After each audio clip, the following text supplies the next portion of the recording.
গেল আর আমি এখনও সেই ষষ্ঠীতেই আটকা হয়ে পড়ে আছি। আসলে অ্যাকচুয়ালি আমি ভিডিওটা করে ভুলেই গেছি।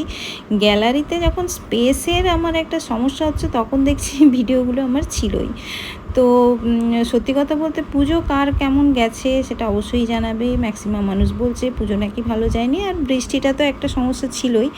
তো আমি কোনো দিনই বেরোনোর আগে কোনো মেকআপের ভিডিও আমি শ্যুট করতে পারিনি। মানে এত তাড়াহুড়া করে রেডি হয়ে বেরোতাম, কোনো সময় থাকতো না।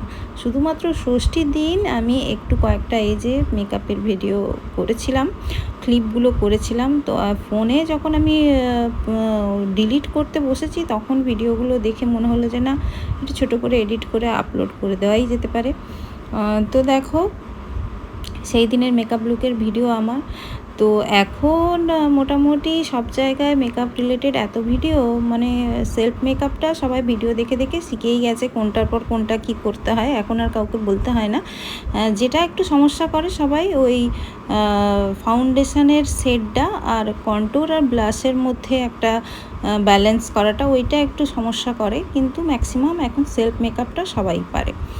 তো আর কম বেশি মেকআপ সবাই করেও। আগে যেমন মেকআপটা একটা ছিল যে না মেকআপ নেই, এখন কম বেশি সবাই ফাউন্ডেশন না হলেও বিবি ক্রিম দিয়েও মেকআপ করে। কেননা আমাদের মেয়েদের স্কিন টেক্সচার বলো কিংবা একটা বয়সের সঙ্গে সঙ্গে হরমোনাল ইমব্যালেন্সের জন্য অনেক কিছু চেঞ্জেস হয়, আমাদের একটু মেকআপটা করতে লাগে। আমরা ন্যাচারাল বিউটি হওয়ার তো চেষ্টা তো করি, কিন্তু তার মাঝে মাঝে একটু মেকআপের সাহায্য আমরা নিয়েই থাকি। তো যাই হোক, সেই দিনের আমার লুকসটা কেমন লেগেছিল তোমরা অবশ্যই জানাবে, আর ভালো লেগে থাকলে অবশ্যই আমার পেজটাকে লাইক অ্যান্ড সাবস্ক্রাইব করবে। তো সত্যি কথা বলতে এই যে লাস্ট আওয়ারটায় এত তাড়াহুড়ো করে তখন বেরোনো, আমি ঠিকঠাক ইয়াররিংস খুঁজে পাচ্ছি না, আমি গলায় কি পরবো খুঁজে পাচ্ছি না, খুব তাড়াহুড়া করে রেডি হচ্ছে, কেননা বেরোনোর খুবই তাড়া ছিল তখন।